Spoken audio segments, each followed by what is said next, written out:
Alright, welcome back everyone. Today we have this video by Jimmy High Roller titled "This MVP race makes no sense." Now obviously when it comes to the MVP race,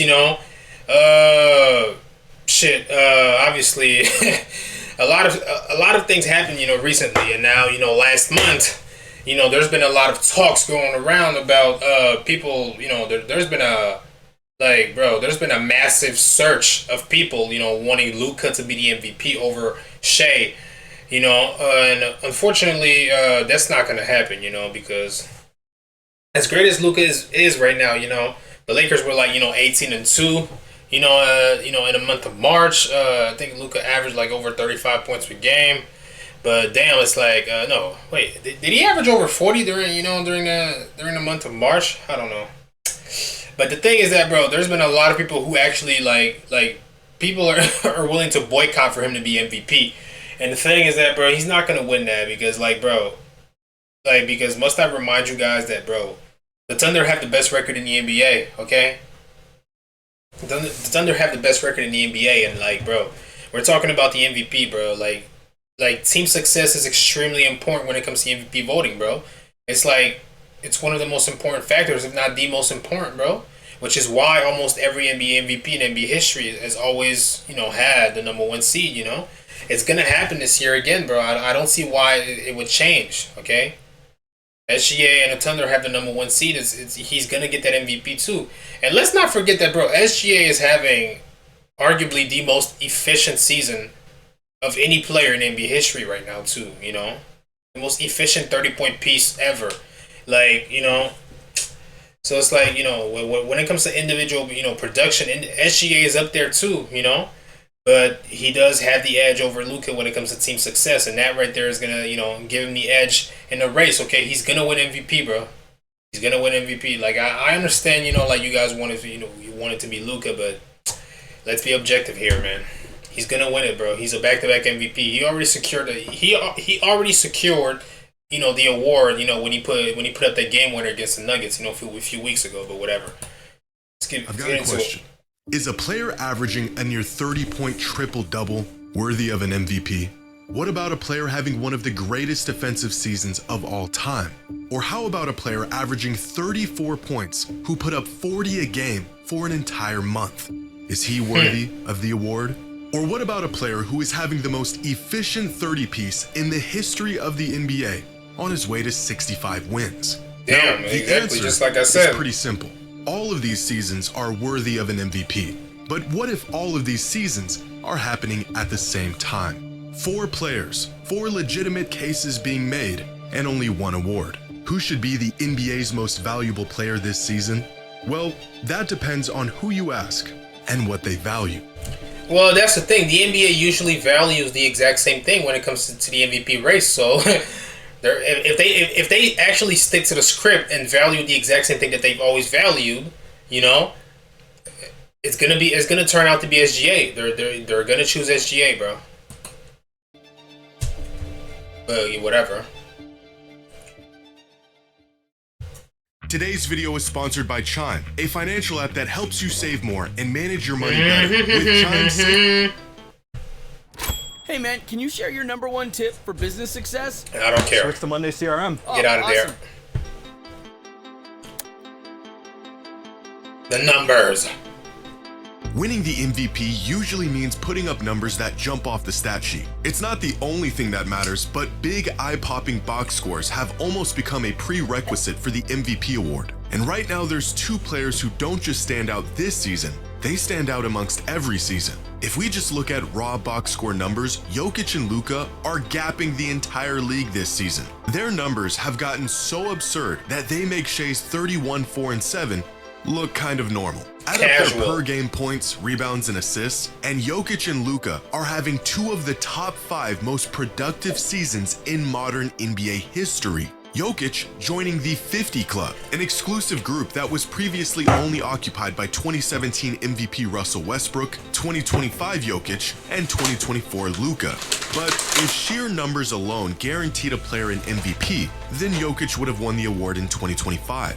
And Luka would have won it in 2024. Yeah. So would James Harden in 2019, Luka again in 2023, and LeBron in 2018. As box score numbers continue to climb across the NBA, so does the frequency of these historically significant seasons. In fact, 17 of the last 20 most productive seasons in modern NBA history have all came in just the last 8 years. Seasons like this, that were once not only warrant of an MVP, but were historic milestones, are now becoming an annual occasion for players like Jokic, Luka, and Giannis. And the more often we see these shockingly large numbers, the more the shock wears off. It wasn't long ago when averaging a triple-double all but guaranteed Russell Westbrook an MVP as a 6 seed. But in today's NBA, as a 6 seed, that's crazy, bro. And let's be honest, bro. The reason why Russell Westbrook won that MVP is because none of the other candidates had the number 1 seed in the NBA. You know, like I think it was Harden and also Kawhi. Like that's the thing, bro.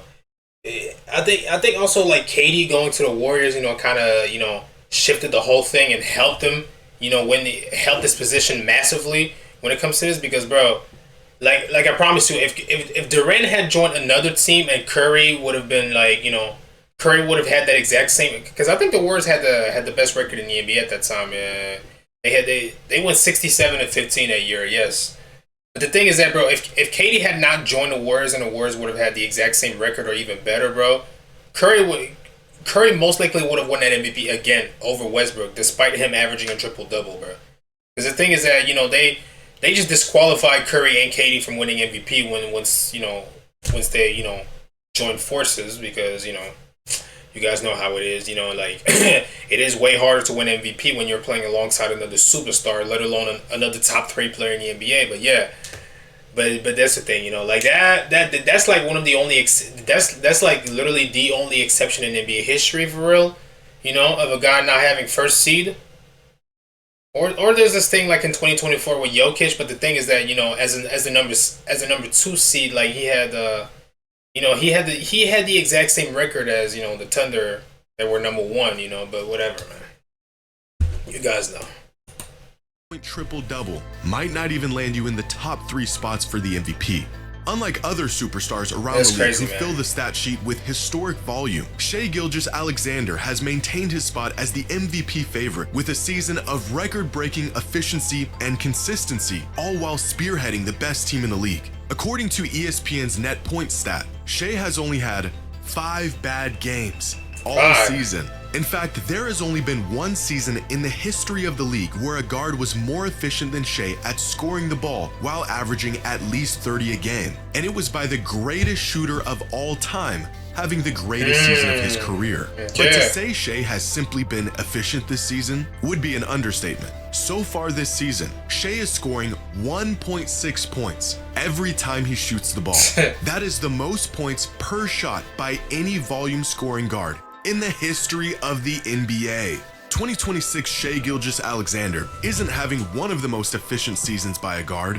He is having the most efficient season of all time. Yeah, like I said. When stacked up against these 3, Victor Wembanyama's numbers pale in comparison. A lot of his value coming on the defensive side of the ball. And I don't think you'll find any never minds on the stat sheet. But Victor has been on a minutes restriction all year. If we standardize these numbers on a per 75 basis, then you can really see just how much Wemby is impacting the game every time he's on the court. With box score numbers that match these other candidates, even as a player who doesn't favor offense. However, earning the title as the most valuable player in basketball requires value that goes far beyond the box score. But even looking past the raw numbers doesn't make this decision any easier.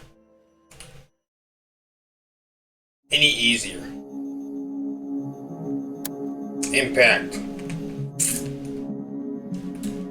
Who is the most valuable player this season? That depends on what you value. In terms of estimated plus minus, it is Shai, who not only has a lead on the rest of the league, he has the 3rd highest single season EPM of any player this century, only trailing 2019 MVP James Harden and 2016 MVP Steph Curry. If we look at crafted plus minus, it's Nikola Jokic who reigns as the best player in the league this season, followed by Wemby and Shai. And if we look at daily plus minus, it is Jokic once again who tops the league with a sizable lead on everyone else. If these all-in-one advanced metrics told us everything, Nikola Jokic would be walking away this season with his 4th MVP. Fortunately for the rest of the field, the value a player provides for his team cannot be boiled down to one simple number. According to preseason odds, here are the projected number of wins each team was expected to finish with this season. Now, these projections can be off for a number of reasons. Teams dealing with injuries, unexpected leaps from young players, and of course the individual impact of an MVP level player. Coming into the season, the Denver Nuggets were projected to win 54 games. Right now, they are on pace for about 52. The Thunder were projected to finish with about 63 wins, a total they're on pace to surpass by 2 wins. The Lakers were projected to win 47 games, and they're currently on pace for 53. But it is the Spurs who have completely blown away expectations this season.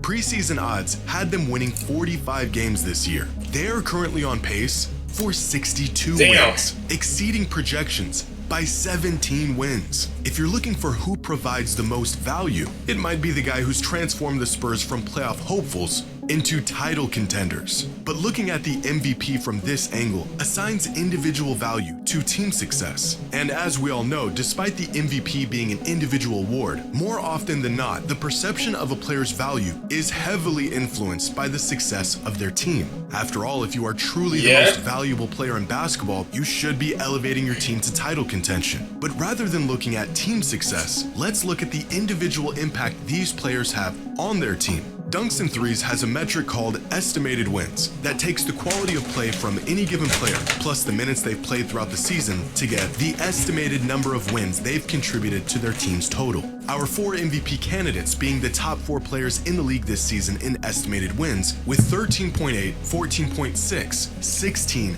and 18. Nikola Jokic is solely responsible for a third of the Nuggets' wins, but it is Shai Gilgeous-Alexander who has contributed the most wins to his team this season.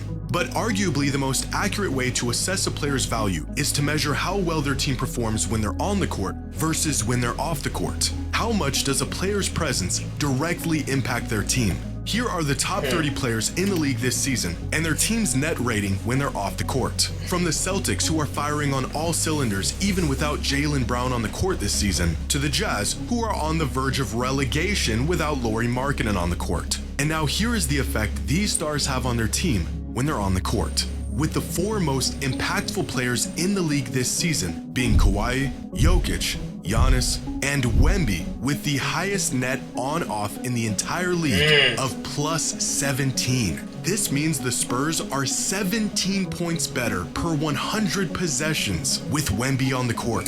But this stat also reveals another key factor in the MVP race. We often judge a player's impact on how well their team is playing. This has been a point of contention with the MVP award for years. MVPs go to players on good teams with top seeds, and rightfully so. But what if a player has MVP level value, but they're on a bad team? With Bam Adebayo on the court, they're not going to win. Have a plus 7. That's the thing. These players are not going to win ever, unless you were in a more sugar-coated situation like Westbrook in 2017. But that's never going to happen again. So these guys are not going to win MVP. One of the highest in the entire NBA. On-court impact that is the difference between the Heat being one of the worst teams in the league and merely the 10th seed. Same goes for Giannis and Kawhi. MVP caliber seasons stifled by injuries and teams that are absolutely lost without them. Purely looking at a team's results, like wins or seeding, ignores how great some of these players have to play just to keep their team competitive. With that being said, the MVP award has always valued turning good teams into great teams over turning bad teams into average teams. And with that being the case, here are our 4 MVP frontrunners and the impact they are having on their teams. If you're looking for a player who impacts the game more than anyone else while pushing their team into great territory, then that player is clearly Victor Wembanyama, who is head and shoulders above the rest of the league in terms of the impact his presence has on his team. Now, it's important to note that the on-off metric doesn't measure how well an individual player is playing, but rather how well a team is playing while that individual is on the court.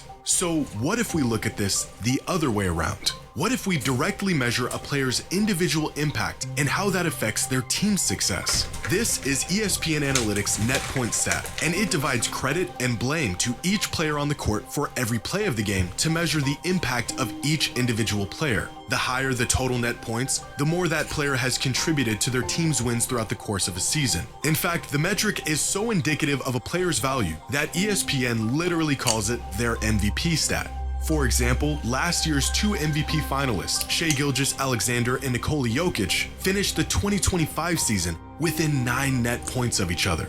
The next closest player was Tyrese Halliburton, with about half as many. If you want to know why last year's MVP race was so historic and so close, well, you're looking at it.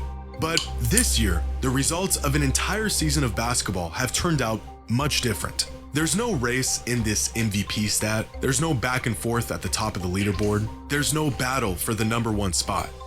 It's just one guy, way ahead of everyone else. Yeah. Who is truly the most valuable player in the NBA? Well, that all depends on who you're asking and what they value. It's Shai.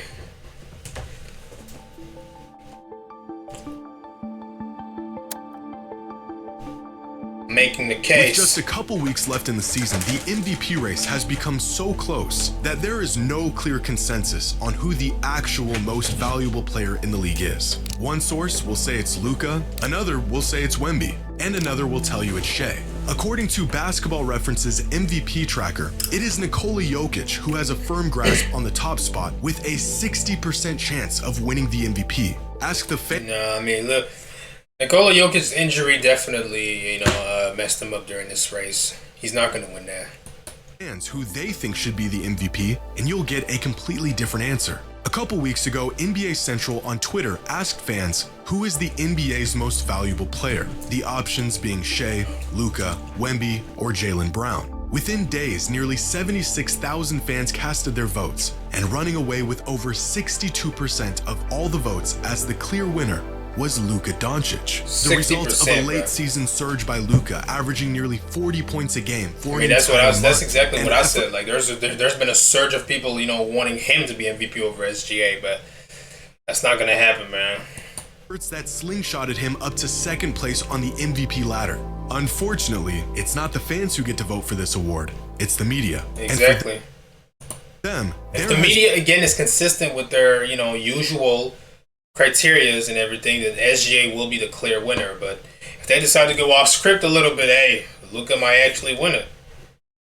Been one clear-cut leader throughout the entire season. Recently, the NBA did its annual MVP straw poll, a survey asking a panel of 100 media members who they think this season's MVP is.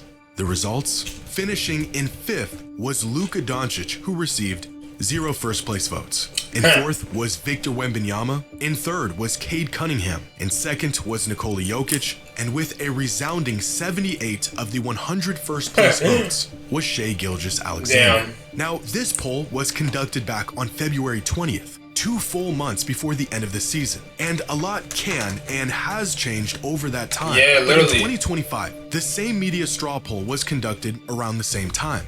And they accurately picked the MVP last season. They also accurately picked the MVP in 2024, and in 2023, and in 2022, and in every single season since the introduction of this mid-season MVP poll in 2016.